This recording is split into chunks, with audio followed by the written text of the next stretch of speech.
Hoy se cumplen 50 años del movimiento estudiantil del 68, que terminó con el asesinato de varios ciudadanos en la Plaza de las Tres Culturas en Tlatelolco. Pero ¿qué es lo que sucedió realmente? ¿Qué fuerzas estuvieron involucradas? ¿Era una manifestación genuina o, como siempre, orquestada? ¿Quiénes dispararon y ordenados por quién? México, durante el sexenio de Gustavo Díaz Ordaz, atravesaba un muy buen momento económico, con un crecimiento sostenido mayor al 6%, con importantes reservas y una deuda externa baja y muy manejable, de alrededor del 9% del PIB. Era el desarrollo estabilizador, que impulsó a una creciente clase media, hoy casi desaparecida, y muchas oportunidades de desarrollo para los ciudadanos de todos los niveles. En este contexto económico, resulta incomprensible que se haya generado de forma tan repentina grupos de inconformes. Primero fueron los médicos y enfermeras del Hospital 20 de Noviembre que exigían aumentos de sueldos y otras prestaciones sindicales. Los manifestantes fueron despedidos y reemplazados por médicos militares. 3 años después surgen los problemas en la UNAM. El movimiento creció de manera abrupta. Las demandas eran muchas y de todo. Incluso había estudiantes que no sabían la razón de su manifestación. Hoy parece evidente que esto era orquestado por alguien a quien le interesaba desestabilizar el país.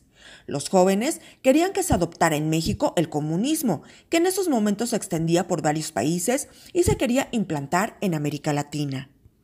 El gobierno de Díaz Ordaz trataba de impedir a toda costa que esto sucediera y que se propagaran esas células comunistas que pudieran poner en peligro la estabilidad y seguridad del país, pues implementar este sistema obligaba a los países a hacerlo mediante una revolución, pues no había comunismo sin revolución, sin lucha de clases.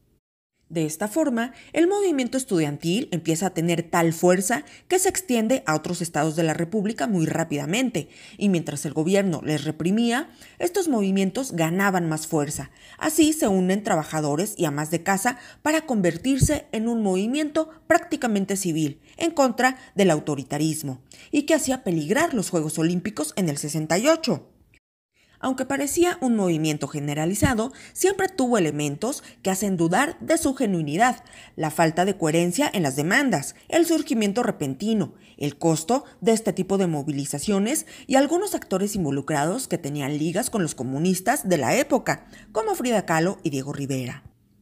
Hoy hay una luz que nos permite ver un poco más allá de las versiones difundidas por todas partes, que aunque no son las oficiales, sí son las que dominan todos los medios masivos. Y es que hace un año el presidente Trump ordenó desclasificar 2.800 documentos de la CIA sobre el asesinato de John F. Kennedy, del que hay cierto grado de relación con los sucesos acaecidos en México, pues al parecer nuestro país fue el centro de operaciones de la CIA en la desestabilización provocada por la figura de Fidel Castro, y cuyo jefe de estación en nuestro país era Winston Scott.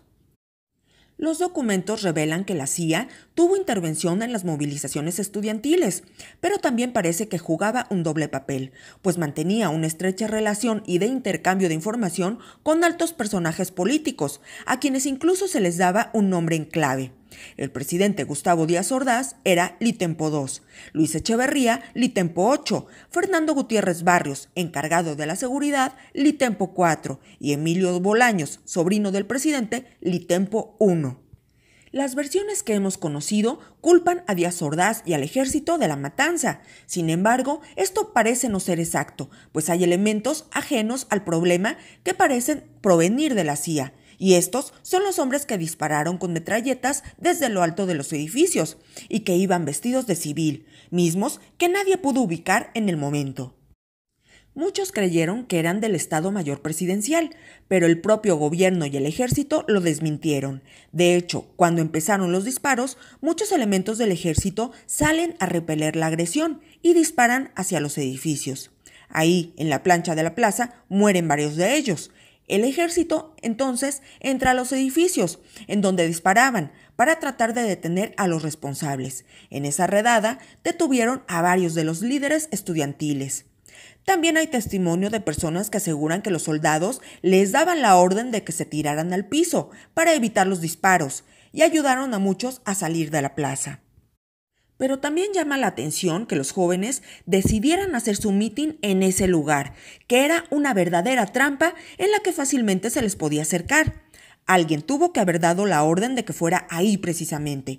Incluso uno de los líderes estudiantiles afirma que la orden era que solo asistieran quienes encabezaban el movimiento y no más.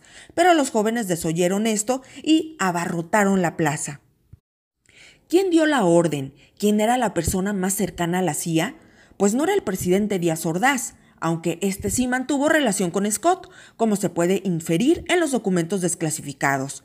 Pero quien más cerca estuvo fue Fernando Gutiérrez Barrios, quien años antes conoció a Fidel Castro, que a pesar de ser buscado en varios países para su aprehensión, Gutiérrez Barrios lo ayudó a salir de México de manera clandestina en el yate Granma, quien lo llevó a Cuba, dando inicio a la revolución en ese país. Hay evidencias de que el político mexicano y Castro mantuvieron siempre una buena amistad. Incluso de esto se desprende la relación de cooperación de México con Cuba, en la que a cambio los revolucionarios no intervendrían en México ni entrarían aquí.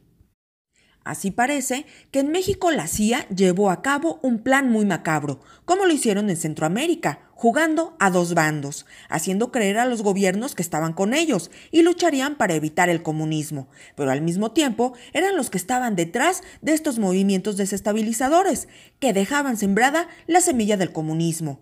Una historia que parece se repite varias veces, y a pesar de ello, los mexicanos aún no aprendemos y no sabemos identificar a esos intereses ocultos que siempre surgen cuando parece que mejor le va al país.